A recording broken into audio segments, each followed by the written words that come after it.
Bizarre, Nicolas. Tu vois, normalement j'aime pas quand ils censurent les animes, mais je te jure que là, c'est mieux.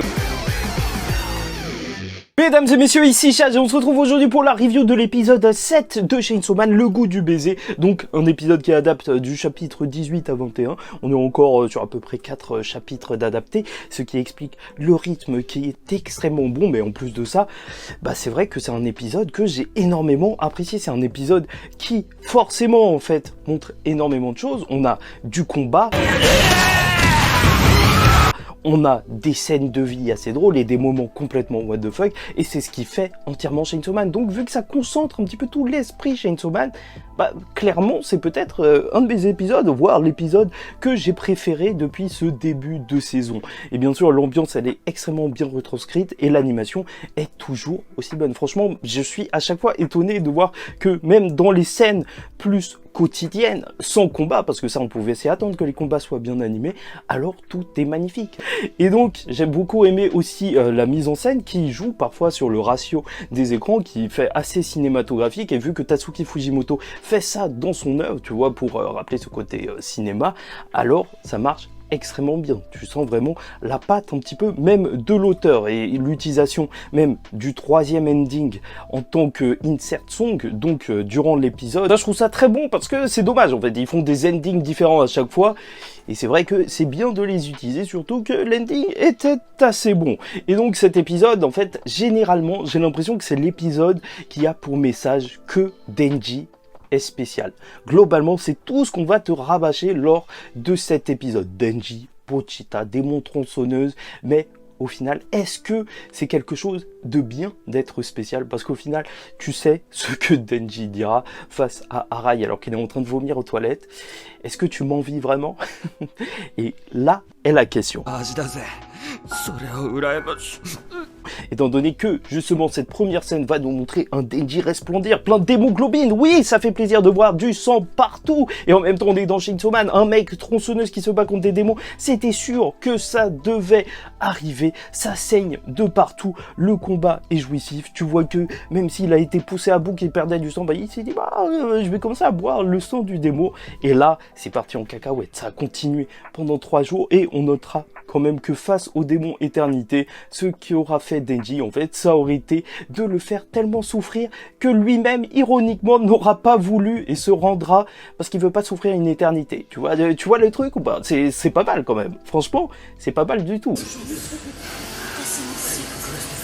Et bien entendu, face à ça, alors t'as les personnages qui sont subjugués de le voir combattre pendant aussi longtemps. Même Himeno qui va avoir un flashback avec Kishibe, ce mec plutôt classe, tu vois, qui a l'air d'être son formateur et donc formateur d'un petit peu tout le monde, vu que après Himeno, elle forme Aki, donc formateur, voilà, ça forme petit à petit un petit peu tout le monde, le boss des formateurs. Donc tu vas la voir se rappeler que Kishibe disait justement que ceux qui survivent le mieux face aux démons, ce ne sont pas les personnes normales, mais ce sont les grands tarés. Et tu vois, c'est ça aussi que Denji a de spécial, c'est que c'est un gros taré. T'as l'impression que c'est un démon qui est en train de se battre en dessous, et ça pour notre plus grand plaisir. Oui, parce que ce combat était encore une fois jouissif, et elle a peur pour Aki, qui est peut-être trop normal pour se battre face aux démons flingues.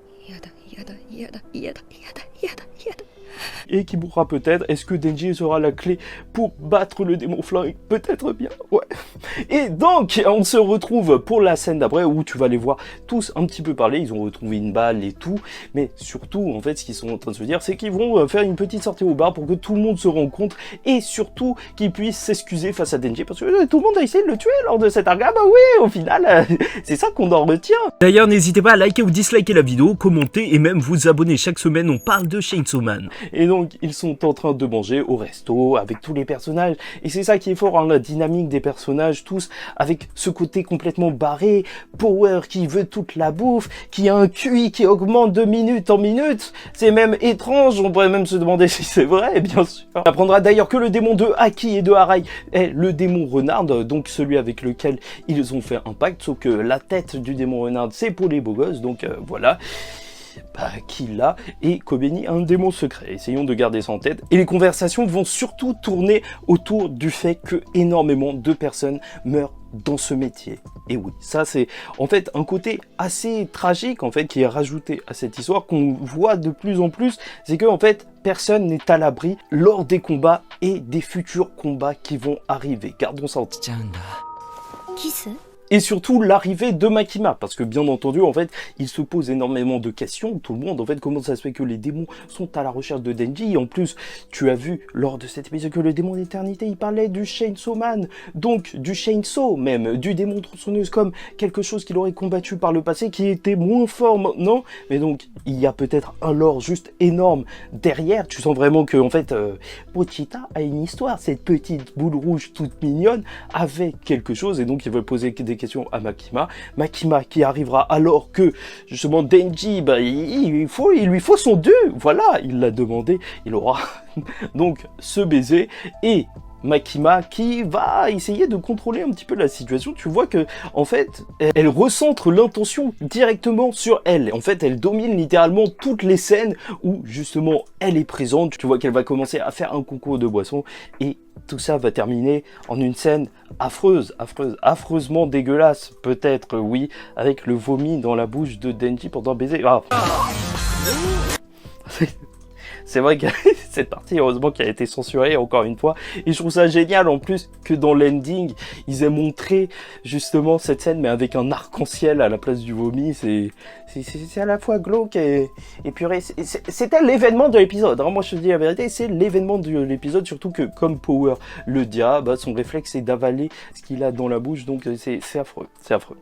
C'est franchement dégueulasse. D'ailleurs, là, c'est un changement par rapport au manga, parce que alors que Power, là, elle dit dans l'épisode ça en rigolant, alors normalement, dans le manga, elle est peut-être un petit peu plus... elle n'est pas en train de s'esclaffer, mais elle s'inquiète limite pour Denji. Et c'est pas mal, en fait, de voir leur relation peu à peu évoluer dans un sens. Donc, certes, c'est très bien, ça colle au personnage de Power, justement, de rigoler, mais peut-être que ça nuit peut-être au développement. Mais, dans tous les cas, bref, de toute façon, ça c'est juste un petit passage. Justement, je trouve ça intéressant qu'on nous rappelle le passé de Denji. Parce que tout cet épisode, voilà, je te le dis, tout le monde lui dit il est spécial, il est spécial, il est spécial. Enfin, ils lui disent pas directement. Et donc, on nous rappelle même, en fait, la vie qu'il a subie. Et c'est pour ça que quand à la fin il demande à Arai si justement il voudrait vraiment être à sa place, la question est toute posée. Et alors que les deux groupes vont se séparer avec justement Denji qui va partir avec Himeno à la fin de cet épisode, il va se retrouver chez elle. Et voilà, fin d'épisode sur un possible coït, on va dire ça comme ça, coït. D'ailleurs, je trouve cette réplique juste géniale. Franchement, c'est n'importe quoi. Et je vais pas vous mentir, l'ending, je l'ai trouvé juste excellent. Cet ending en mode rétro, t'as l'impression que c'est un animé d'amour ou je sais pas quoi. C'est juste génial. C'est un de mes endings préférés, là, pour l'instant. Et c'est pour ça que, pour moi, globalement, cet épisode était juste excellent.